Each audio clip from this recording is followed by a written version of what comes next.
Partager avec vous le conseil de Dieu. Et nous allons le faire en 3 temps. Je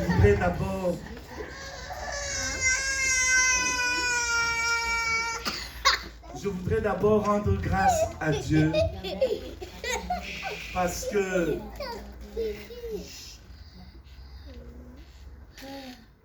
Dieu sait comment nous encourager. Nous avons été hier soir à un temps de recueillement. Je vous avais parlé ici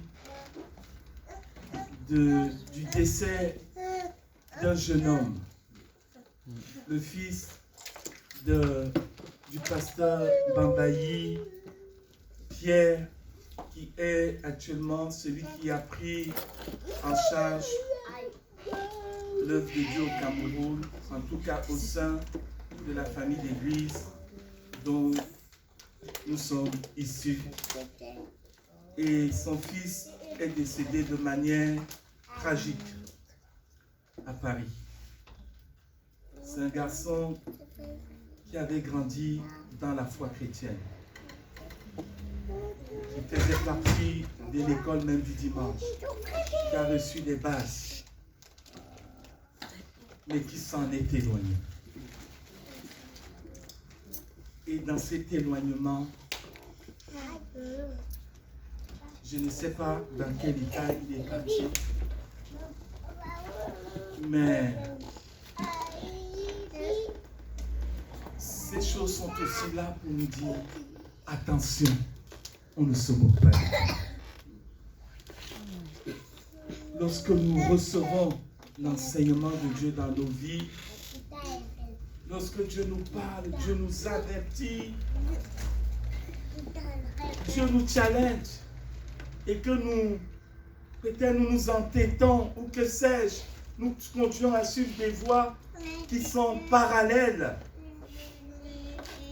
nous sommes en danger de mort. J'espère qu'au dernier moment, il a pu, n'est-ce pas, crier à Dieu, crier au Seigneur Jésus. Hier soir, c'était un temps de recueillement qui avait lieu à Lieusaint,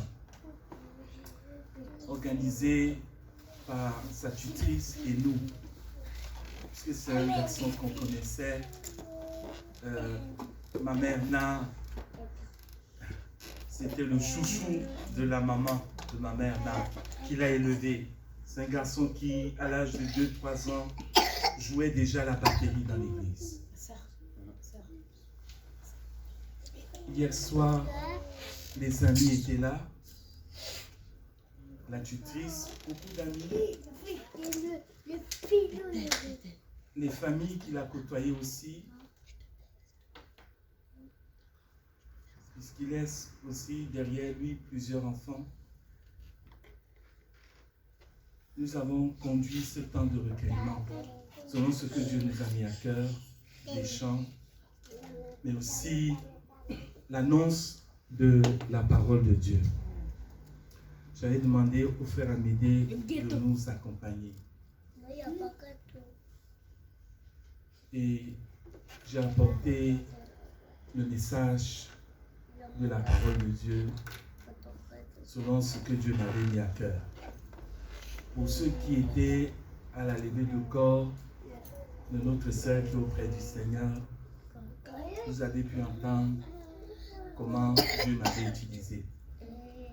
Et hier, le Seigneur nous a beaucoup soutenus. Il y avait peut-être 60 à 70 personnes qui étaient là dans la salle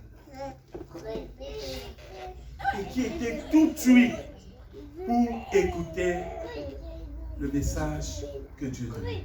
Ce n'était pas un message de tristesse, mais c'était un message assez décidé vis-à-vis de Jésus. C'était un message à choisir son camp.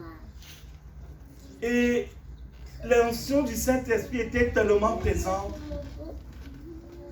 qu'à la fin du message, j'ai vu des personnes qui ont failli même se mettre à applaudir, mais j'ai dit non. Dans mon cœur, je ne veux pas, parce que nous sommes en train de recueillir. Et j'allais aller m'asseoir. Et j'ai dit, mon cœur me dit, lance un appel. J'ai donc lancé un appel. Pour ceux et celles qui veulent donner leur vie à Jésus, plusieurs mains se sont levées dans l'auditoire. Plusieurs mains se sont levées et nous avons demandé à la fin du culte, vous voyez, à la fin de ce temps de recueillement, que ceux et celles qui se sont donnés au Seigneur s'approchent. Et ils se sont approchés. On a échangé avec eux, on a donné des conseils et nous avons encore prié pour ces bien-aimés. Gloire à Dieu. Gloire à Dieu. Amen. Pour ce qui s'est passé. Plusieurs nous ont demandé des Nouveaux Testaments. Heureusement qu'on en avait. Des Bibles des Nouveaux Testaments. On en a distribué à l'appel. Une personne qui s'est avancée m'a dit, Pasteur, je veux maintenant suivre Jésus. Parce que le monde dehors, c'est mauvais. Le monde, c'est dur. Je veux suivre Jésus. Une jeune femme, mère d'un enfant et d'un garçon.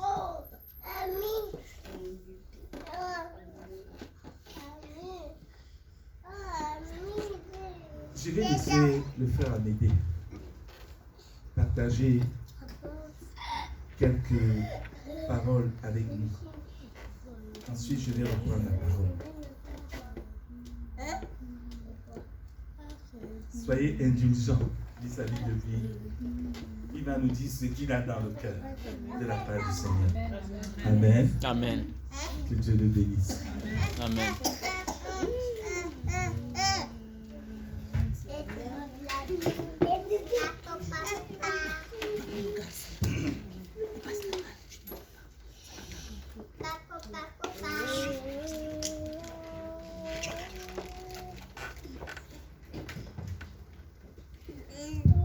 Amen. Amen. Gloire au Seigneur. Amen.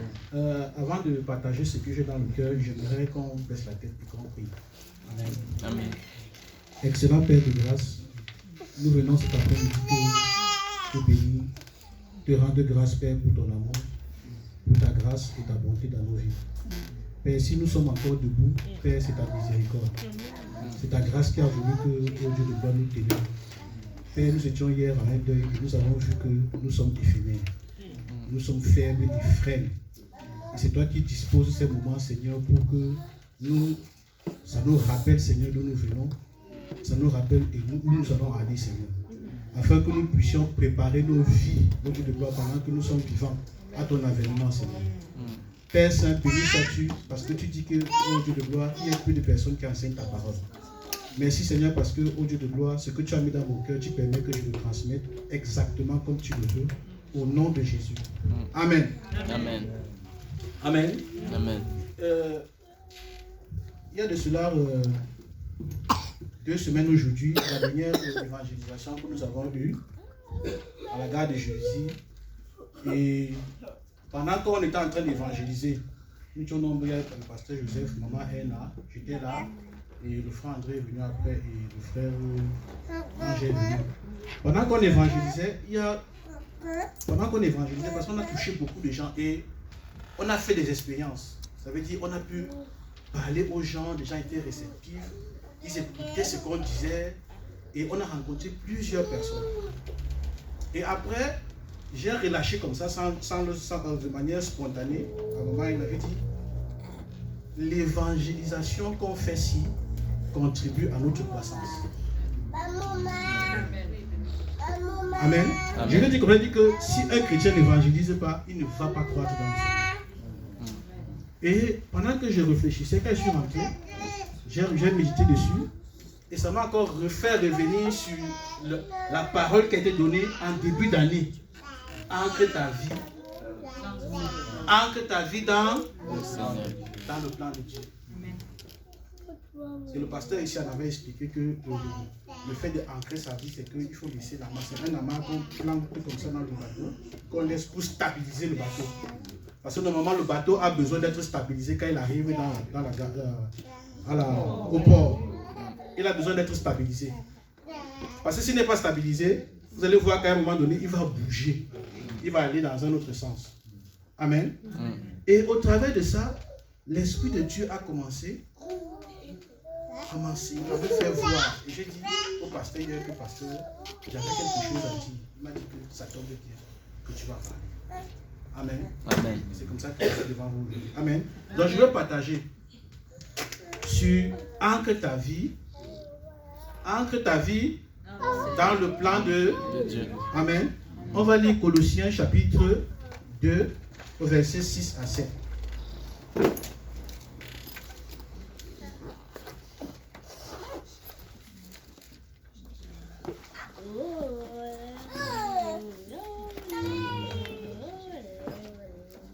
Et une autre personne va aussi ouvrir Luc.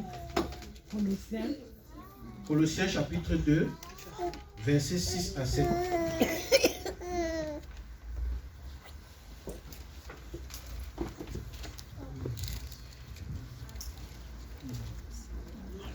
Et une autre personne va aussi lire Luc.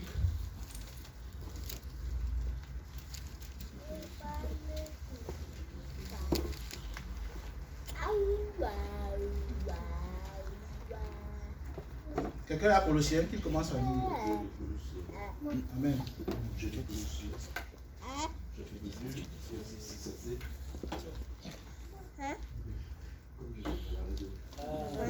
Ainsi donc, quand vous avez reçu le Seigneur Jésus-Christ, marchez dans lui. C'est étant enraciné et fondé dans lui, et affirmé par la foi dans les instructions qui ont été données et abordées en action de grâce. Amen. Luc 6, à partir du verset 46 à 49.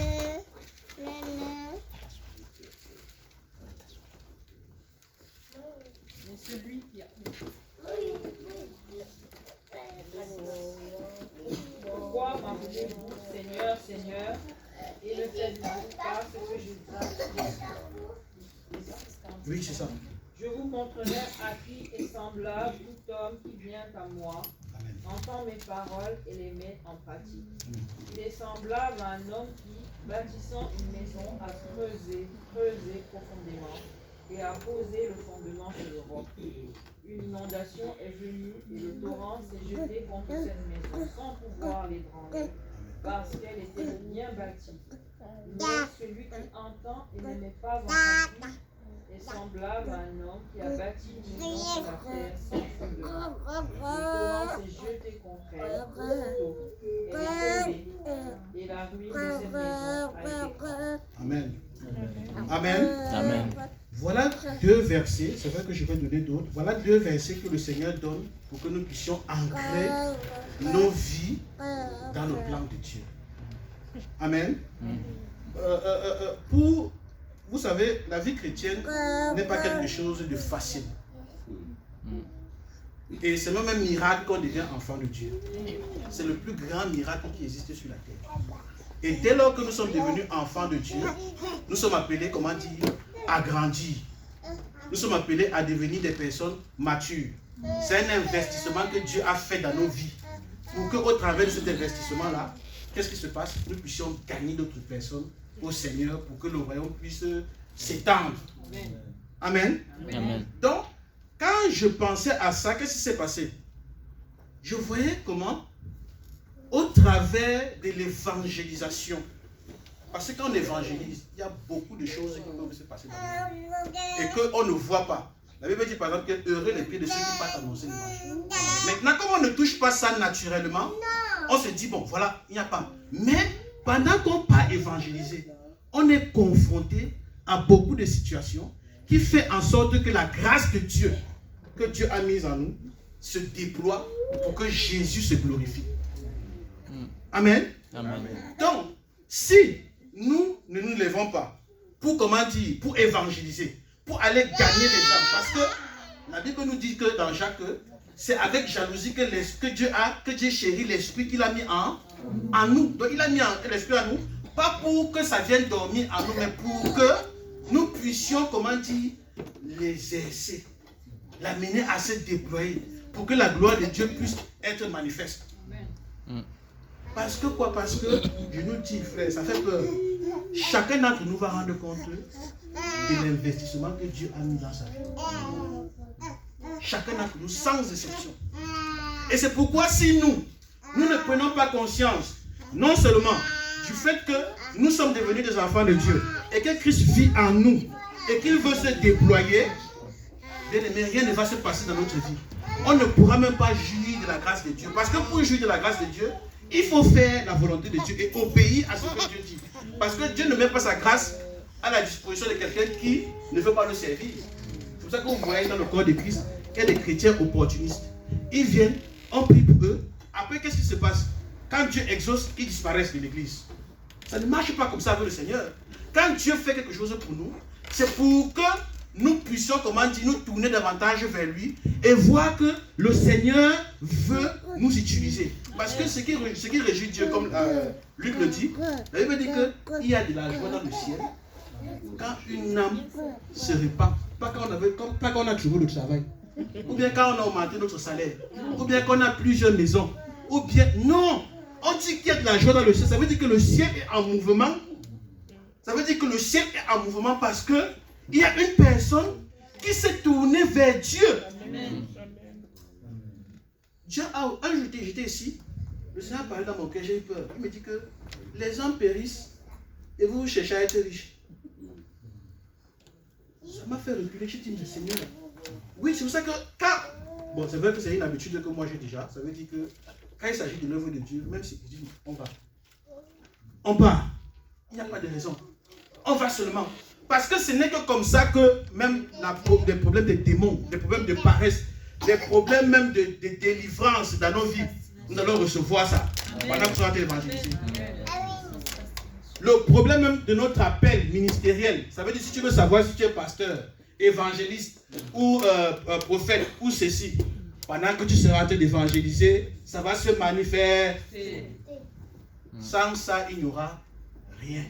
C'est pourquoi la seule chose qu'il faut que nous fassions, c'est quoi? C'est de évangéliser. Ça fait partie du plan de Dieu pour nous ancrer dans le plan de Dieu. L'évangélisation. Si nous ne faisons pas ça, bien aimé, je nous dis, on va rendre des comptes. Ça va être très dur. Pourquoi Jésus a dit ici aux gens que serviteurs d'iniquité? Pourquoi? Parce qu'il a donné quelque chose à quelqu'un pour qu'il investisse. Au lieu d'investir, qu'est-ce qu'il a fait? Il a les caché. Bien aimé, ça ne marche pas comme ça. Imaginez-vous, imaginons-nous que personne ne nous avait annoncé l'évangile. Que serons-nous devenus? Je pensais même encore à Papa et Coca. Voilà un serviteur de Dieu. Je ne l'ai pas vu 2 fois le Père là. Je l'ai vu une fois, ce serviteur de Dieu. Et il m'a impacté. Je vous dis, vous ne pouvez pas rester à côté de lui. Il est venu au Cameroun. Je l'ai vu une fois. On allait prier pour sa maison. Je dis sa maman est là. On allait prier pour sa maison à Bonabéry. Quand on est rentré, il a dit au frère Lucas, il a dit, prie pour que tu enlèves ces choses dans mon cœur. Je ne veux pas être distrait par les choses de la terre parce que ça me distrait, je peux perdre le salut. Il a dit qu'on prie que Dieu enlève ça dans son cœur. Pourquoi? Parce que c'est quelqu'un qui aimait le Seigneur. Et aujourd'hui, nous sommes aujourd'hui assis comme ça parce que certains parmi vous, vous êtes, comment dire, vous êtes son apostolat, les cultures de son apostolat. Et avec un monsieur comme ça, je suis sûr, je vous pose la question, c'est sûr que maman, elle n'en a pas connu une enfance vraiment normale parce que être à côté d'un monsieur comme ça, là, tu vois, sa vie, parce qu'un jour j'ai posé la question sur sa vie, il me disait qu'il avait 4 choses. La prière, la parole, l'évangélisation et le suivi. Voilà sa vie. Amen. Et on se trompe de voir qu'il était rempli du Saint-Esprit comme il était là. Amen. Il était le pionnier de l'œuvre de Dieu au Cameroun, là, qu'on a en train de parler là.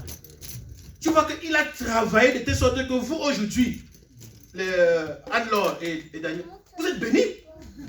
Il y a des choses que Dieu a fait pour vous parce que votre grand-père a travaillé pour vous. Amen. Oui. Ça veut dire que c'est quelque chose que votre grand-père n'aurait plus à combattre pour ça. Amen. Vous n'aurez plus à lutter pour ça parce que non seulement le grand-père a fait, les parents ont encore fait, et vous êtes là comme ça là. Non. Vous êtes bénis. Amen. Amen. Nous sommes bénis. Pourquoi? Parce que les choses comme ça là, si nous ne nous levons pas pour ça, qui va venir faire ça pour nous? Voilà un exemple. Voilà un exemple d'apostolat, un homme de Dieu qui est venu faire. Et hier encore, je voyais encore les gens, parce que bien aimé, on expérimente les choses lors de l'évangélisation. Parfois, on dit souvent que, mais qu'est-ce qu'on fait là? Ça veut dire, qu'est-ce qu'on est en train de faire? Ça veut dire que pendant l'évangélisation, vous voyez des gens qui souffrent, des gens qui sont malheureux. Tu rentres, tu dis que Seigneur, pourquoi? Une fois comme ça là, vite à maman, cette maman elle a été là. Il y a une jeune fille de 15 ans qui m'a dit qu'elle est athée. Je suis rentré, j'avais mal. Je dis que comment Satan a pu déformer la pensée de l'homme à ce point, de telle sorte qu'il a oublié son créateur. Et qui va venir restaurer ça? C'est l'Église. C'est toi. C'est moi. Ce n'est pas Dieu est au ciel, il a fini ce qu'il a pas fait. Il nous a laissés sur terre avec son Saint-Esprit. Pour que nous puissions, comment dire, continuer le royaume, bien aimé. C'est pourquoi la question que je veux nous poser ce dimanche, c'est que pourquoi même nous venons ici à l'église le dimanche? Pourquoi nous venons ici à l'église le dimanche? Parce que si nous considérons ces choses, bien aimés, si nous considérons la grâce de Dieu, bien aimé, ça va faire en sorte que même le retard que je vois, on voit là. Parce que ça fait en sorte qu'on se pose des questions de savoir que, mais est-ce qu'on prend même en considération même l'œuvre de Dieu? Quand nous on part travailler, ou bien quand on part chercher le travail, si on nous dit que le rendez-vous c'est à 11h, on va faire le repérage des lieux à 10h. Ça veut dire que je quitte avant 9h30. Je m'avais repéré où le lieu du rendez-vous. C'est ce que moi j'ai fait ici. Parce que si tu vas en retard, ça va, comment dire, ça va donner une mauvaise image de toi. Mais maintenant, comme nous, avec nos patrons, nous on fait ça, mais quand il s'agit de Dieu, on ne fait pas la même chose. Ça montre qu'il y a un problème profond. On n'honore pas Dieu avec ça. Bien aimé, changeons cette façon de faire. Parce que moi j'ai vu, moi je suis à l'église du Cameroun où je suis venu, il y avait un moment donné, Dieu a, comment dire, avait décidé d'exposer les gens qui menaient une double vie. Parce que les gens venaient à l'église comme ça, ils menaient une double vie. Et ils parvenaient à se faufiler comme ça. Un jour, on a fait un programme. Le Seigneur a dit que je vais exposer les gens. Les gens sont venus comme ça. Là. Il y a eu des paroles de connaissance. Ça veut dire que Dieu te parle sur ta vie. De manière exacte. Tu fais le Congo, ça veut dire que tu fais le commérage en route. Tu viens à l'église, on te dit que sœur, viens. Tout à l'heure, quand tu étais en route, voilà ce que tu as dit. Tac, tac, tac, tac. Je te mets ce marge. Amen. Amen. Donc, bien aimé, je voudrais comme ça nous dire de faire très attention avec ces moments que nous avons avec le Seigneur.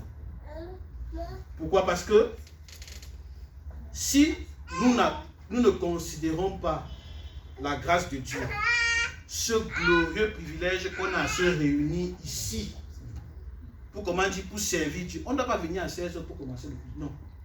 On doit venir avant. Ça montre qu'on honore Dieu. Parce que si le président vous invite, on dit que le rendez-vous c'est à 15h, on va venir à cette heure-là. Et c'est pourquoi parmi nous, la grâce de Dieu n'agit même pas. Pourquoi la grâce de Dieu n'agit pas? La grâce de Dieu agit parce que nous voulons faire sa volonté. Et c'est en faisant sa volonté que davantage on connaît qui est Dieu. On connaît que voilà le Seigneur. Et c'est ça qui nous permet de grandir. Sans ça, bien aimé, je nous dis, on va faire 20 ans dans le Seigneur. Il n'y aura rien dans nos vies. Pas parce qu'on dit Alléluia, pas parce qu'on dit ceci.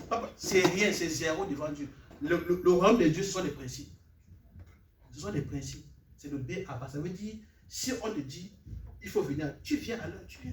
C'est comme ça que ça marche. Et c'est comme ça que Dieu peut facilement se glorifier. Amen. Amen. Amen. Amen. Donc, que le Seigneur soit glorifié pour ce peu de paroles que j'ai préparées. C'est vrai que je ne veux pas continuer parce que je veux donner la deuxième partie parce que vraiment bien aimé, changeons cette façon de faire. Personne, nous tous nous sommes occupés. Je ne sais pas ce que nous tous nous sommes occupés, mais je dis, nous tous nous avons le temps. Et ce temps-là, mettons-le, comment dire, pour le royaume. Et c'est pour ça que la grâce de Dieu va nous faire investir dans nos vies. il y a beaucoup de choses que Dieu a fait dans ma vie et que j'ai vu que c'était la grâce de Dieu et depuis le Cameroun. Vous savez, depuis le Cameroun jusqu'à aujourd'hui, j'applique ce même principe. Et la grâce de Dieu agit dans ma vie parce que quoi? Parce que j'accorde la priorité à ce qui concerne Dieu. Amen. C'est la priorité. Je vais faire des témoignages de la parole, pasteur. Vous voyez, quand j'ai commencé ma formation, amen, on a demandé de nous présenter. Et la formation est suivie. Amen. Merci, pasteur. On a demandé de nous présenter en binôme. Donc, chacun d'entre nous, nous avons rédigé des préférences, des choix, des trucs. Donc, c'était une formation qui mélangeait beaucoup de cultures. Ça veut dire qu'il y avait les Afghanistan, il y avait les Ivoiriens, il y avait les Indiens, et tout. Lors de la présentation, j'ai dit à mes encadreurs, parce qu'on demandait que qu'est-ce que tu aimes faire. J'ai dit, moi, j'aime la lecture. On a dit que quel est ton héros préféré, mort comme vivant. Je lui ai dit, parce que normalement c'est chacun, tu écrivais, après tu remettais à l'autre pour qu'il lise pour toi. Donc, comme j'ai remis mon papier à mon binôme, c'est lui qui lisait. Donc, quand il a commencé à lire, il arrive au niveau de ton héros préféré, mort ou vivant. Il dit Zizi. Il dit que non. Il dit que non, madame. Oui, j'ai dit mon héros préféré, mort comme vivant. Moi j'ai mis Jésus. Et j'ai dit que moi j'aime la Bible. Moi j'aime la parole de Dieu. Donc, quand il arrive là-bas, il dit Zézi. Il dit que non, libère. Il dit Zézi. Il dit que ok, bon, donne-moi, je vais lire. Donc, ça m'a donné une opportunité de dire à mes encadreurs que moi, je suis un chrétien. Et j'ai donné ma vie à Jésus. C'est vrai que dans ma famille, beaucoup de personnes m'ont fait du bien. Mais celui-ci, celui de Jésus-ci là, celui de Jésus-ci, il m'a fait plus que du bien. Il a guéri les blessures de mon cœur et il m'a délivré. Chacun dans la salle de rang. J'ai donné. On a laissé. Maintenant, quand on était le jour de la remise de notre diplôme, du certificat de notre formation, parce que les gens, ils ont des passions bizarres. Donc, l'avant-jour de la formation, je disais ça avec témoignage au pasteur Joseph. La fille la formatrice qui nous formait, comme ce sont des gens qui font ils veulent qu'on montre nos orientations, ça veut dire nos penchants, ça veut dire que nous avons plus des aptitudes. Elle prend les cartes du tarot comme ça, les cartes d'astrologie. Elle prend les cartes d'astrologie. Elle prend comme ça, elle commence à repartir, elle dit que chacun choisisse et qu'au travers de chaque carte, qu'ils disent en fait ce qu'ils pensent de ça. Elle dit que la femme, si veut faire de moi un astrologue. Et elle est venue, elle m'a vu. Je l'ai regardé quand elle dit que ça, non, je ne peux pas faire ça. Je dis que ça, je ne peux pas faire. Elle s'est dit que je ne fais pas ça. Elle a dit que bon, choisis une image. J'ai pris même une image dans mon téléphone. J'ai montré. Je lui ai dit que voilà, c'est ce que moi je pense ici. Des subtilités de Satan. Et le lendemain, quand nous remettons nos certificats, il y a une dame. Pendant qu'on nous a amené, parce qu'on nous avait amené manger. Il y a une dame, celle qui nous a amené manger. Elle était, comment dire, on causait, pendant qu'on attendait nos repas. Il y avait une indienne à côté de nous. Comme ils ont des cultures et des traditions, elle avait donné percer. Elle lui a dit, mais le fait que tu perces, ça ne te fait pas de problème. Elle a dit que non, on a une façon de faire et ça vaut pas. Je dis que même moi-même j'ai percé mes oreilles. Elle me dit que ah bon, je dis oui, j'ai percé mes oreilles. Et quand je lui ai dit ça, je lui ai dit, elle m'a dit, je lui ai dit que oui, j'ai percé mes oreilles. Elle dit que mais comment ça? Je dis que oui. C'est juste, j'ai profité de ça, parce qu'elle avait dit que prêcher l'évangile en toute occasion, favorable ou non. Donc j'ai profité de ça pour placer l'évangile. Donc je lui ai dit, mes oreilles percées, c'était un épisode dans ma vie. Et pendant cette période-là, je fumais la cigarette, je fumais la drogue, et je couchais avec les prostituées. J'avais une haine pour les femmes. J'avais dit que les femmes, là, je méprisais les femmes.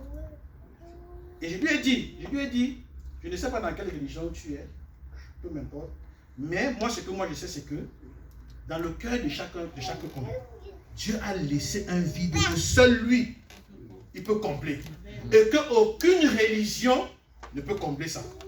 Et que c'est pour ça que tu vois, des hommes sont souvent ils sont obligés de faire des choses pour voilà, combler ce vide-là. Et ce vide-là aussi, moi, je l'ai expérimenté au travers de Jésus. Jésus un jour est venu combler ce vide. Et je lui ai dit que toi aussi, tu peux aussi le faire. Pourquoi? Parce que Dieu n'attend que ça. Et puis dès lors, elle dit que quand elle a fini de manger, quand elle est partie, hey, elle me regardait seulement. Chaque fois qu'elle passe seulement, elle me regardait seulement. Pourquoi? Parce que il faut que nous annoncions l'évangile. C'est la seule chose que Dieu nous a donnée. C'est pour ça qu'on dit que la création attend avec un ardent désir la manifestation des fils de Dieu. Ces fils de Dieu là, c'est toi, c'est moi, c'est l'église. Ton patron attend que tu lui parles. Amen. Amen. Que le Seigneur nous bénisse. Amen. Gloire à Dieu. Amen. Merci Seigneur.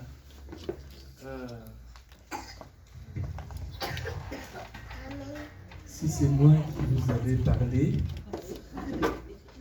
hein, vous aurez dit c'est le pasteur qui dit toujours la même chose. C'est bien que quelqu'un d'autre vous parle. Pour que vous puissiez réaliser qu'il y a un enjeu qui dépasse notre train-train. Dieu ne s'amuse pas avec le salut des hommes. Et si vous ne faites pas l'affaire, Dieu vous mettra de côté. Vous serez sauvés, et il va vous mettre de côté. Et il va utiliser d'autres. Et il va manifester sa grâce en eux. Jusqu'à vous rendre jaloux. Si vous ne voulez pas le servir, il va vous mettre de côté et il va utiliser d'autres. Parce qu'il n'y a pas de plus grande richesse dans l'univers que le salut d'une personne. Le salut d'un être humain dépasse l'or et l'argent. C'est pour cela que Jésus est venu mourir pour nous. Parce que devant Dieu, on a du prix. Le prix que tu as, que j'ai, l'argent ne peut pas le remplacer. Une fois que quelqu'un est mort, couché dans la terre, même si on vit avec des milliards, il ne peut pas revenir à la vie.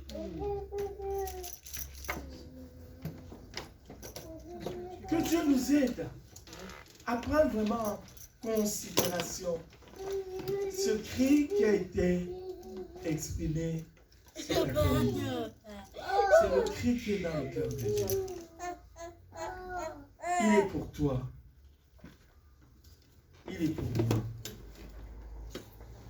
Il est pour chacun d'entre nous.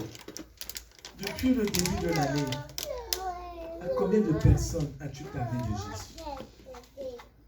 Depuis le début de l'année, nous faisons des sorties témoignages. Combien de fois tu as été joindre? Depuis le début de l'année, tu viens au culte. Combien de fois es-tu venu à l'heure? Je pose ces questions sincèrement, sans accuser qui que ce soit. Mais nous-mêmes, en nous évaluant nous-mêmes, simplement, parce que ça va nous aider à nous reprendre et à marcher selon la volonté de Dieu. Amen. Amen. Vraiment, mon frère, ma soeur.